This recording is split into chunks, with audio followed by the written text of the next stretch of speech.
Kesehatan reproduksi perempuan dan permasalahannya masih menjadi perhatian utama pegiat layanan kesehatan.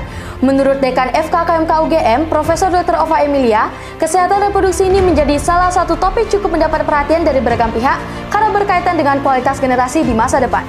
Pentingnya menjaga kesehatan seksual dan reproduksi masih belum banyak disadari oleh banyak orang. Pasal yang membicarakan hal tersebut masih dianggap tabu oleh sebagian orang. Setiap tahun, setidaknya 2 juta remaja melakukan unsafe abortion. Anak perempuan tidak tahu apa yang harus dilakukan saat menstruasi pertama kalinya, seperti pengelolaan kebersihan dan kesehatan saat menstruasi. Berdasarkan kasus-kasus di atas, sebenarnya apa sih kesehatan reproduksi itu?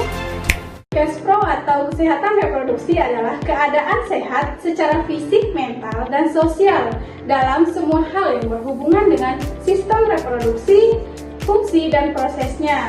KESPRO ini mencakup kemampuan seseorang untuk menjalani kehidupan seksual yang aman dan memuaskan, memiliki kemampuan untuk bereproduksi, serta kebebasan untuk memutuskan apakah, kapan, dan berapa kali ingin memiliki anak. Aspek-aspek dalam kesehatan reproduksi yang pertama ada aspek kesehatan fisik, yaitu kesehatan organ reproduksi meliputi kebersihan dan perawatan organ reproduksi seperti rahim, ovarium, testis, dan penis. Yang kedua, pencegahan penyakit, yaitu menghindari penyakit menular seksual atau PMS seperti HIV/AIDS, gonorrea, dan sifilis. Yang kedua, ada aspek kesehatan mental, yaitu mengatasi tekanan emosional akibat stigma dan diskriminasi terkait kesehatan reproduksi, mengelola stres akibat masalah reproduksi seperti infertilitas atau kehamilan yang tidak diinginkan. Yang tiga, ada aspek kesehatan sosial seperti terbatasnya akses terhadap layanan kesehatan reproduksi seperti pemeriksaan kesehatan dan konsultasi serta pengobatan. Yang keempat, ada hak reproduksi. Yang pertama, hak atas informasi dan pendidikan tentang kesehatan reproduksi. Yang kedua, ada hak untuk memutuskan sendiri tentang kehamilan dan keluarga berencana. Yang ketiga, hak untuk terlindung dari kekerasan seksual, eksploitasi, dan diskriminasi. Yang kelima, ada aspek pendidikan seksual, yaitu memberikan pengetahuan tentang pubertas, menstruasi, ovulasi, dan hubungan seksual yang sehat. Yang keenam, ada aspek pencegahan dan perawatan, yaitu mencegah infeksi menular seksual dengan penggunaan alat kontrasepsi dan perilaku seksual yang aman.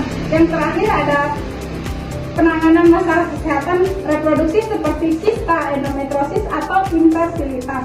Apa saja yang termaksud dalam kesehatan reproduksi? Di sini ada 5 poin yang termaksud dalam kesehatan reproduksi. Yang pertama itu perawatan organ reproduksi, menjaga kebersihan organ reproduksi, melakukan pemeriksaan secara teratur, dan memperhatikan tanda-tanda abnormal.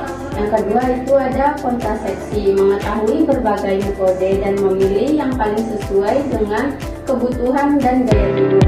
Yang ketiga itu ada penyakit menular seksual, di mana memahami cara penularan, gejala, dan pencegahan PMS. Yang keempat itu ada kekerasan seksual, mengetahui apa itu kekerasan seksual, cara pencegahannya, dan tindakan yang harus dilakukan jika mengalami kekerasan seksual. Yang kelima ada kesehatan mental seksual, merasa nyaman dengan tubuh dan seksualitas, serta memiliki hubungan yang sehat dengan diri sendiri dan orang lain. Dan menjaga kesehatan reproduksi sejak dini sangat penting untuk mencegah terjadinya masalah kesehatan mental yang lebih serius di kemudian harinya. Contohnya seperti mencegah kehamilan yang tidak diinginkan, 2. Mencegah penyakit menular seksual atau disingkat dengan PMS, yang ketiga meningkatkan kesehatan mental, yang keempat mempersiapkan diri untuk masa depan, dan yang kelima membangun hubungan yang sehat. Baik, di sini saya akan memberitahu beberapa cara untuk menjaga kesehatan reproduksi. Yang pertama, perawatan fisik. Lakukan pemeriksaan kesehatan reproduksi secara rutin. Yang kedua, jaga kebersihan genital dengan mencuci dengan air dan sabun yang lembut. Yang ketiga, gunakan kondom saat berhubungan seksual untuk mencegah penyakit menular seksual. Yang keempat, hindari merokok dan alkohol. Dan yang kelima, konsumsi makanan bergizi dan minum air yang cukup. Baik, di sini yang kedua ada perawatan emosi dan mental. Yang pertama ada kelola stres dengan mediasi yoga atau teknik relaksasi yang lainnya. Yang kedua, berbicara dengan pasangan tentang kebutuhan dan keinginan seksual. Yang ketiga, jaga komunikasi yang baik. Dan yang keempat, lakukan aktivitas yang menyenangkan dan membuat bahagia. Yang ketiga, ada pencegahan penyakit. Yang pertama, vaksinasi HPV untuk mencegah kanker serviks. Yang kedua, lakukan tes kesuburan jika mengalami kesulitan hamil. Yang ketiga, ada periksa payudara secara rutin